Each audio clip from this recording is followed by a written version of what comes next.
আল্লাহ রাব্বুল ইজ্জত বলেন আহাসিবান নাস আন ইউতরাকু আন ইয়াকুলু আমান্না, মানুষ কি ধারণা করেছে তারা মুখে মুখে বলবে আমরা ঈমান এনেছি আর তাকে ছেড়ে দেওয়া হবে? ঈমান এনেছি এই কথা বললেই ছেড়ে দেওয়া হবে, তাকে পরীক্ষা করা হবে না।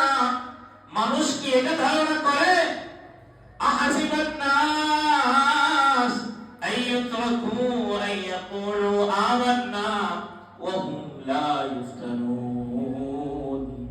মানুষ কি ধারণা করে যে সে মুখে শুধু ঈমান এনেছি এটা বললেই তাকে ছেড়ে দেওয়া হবে? এই ধারণা মোটেও ঠিক না।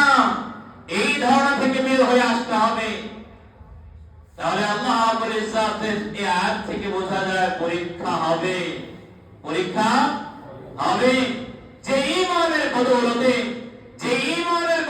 আল্লাহ রাব্বুল ইজ্জত পরন্তকালের জান্নাত দান করবেন, সেই ঈমান আল্লাহ রাব্বুল ইজ্জত পরখ করবেন, যাচাই করবেন, তৌল করবেন, ওজন করবেন। এরপরে না জান্নাতের প্রশ্ন।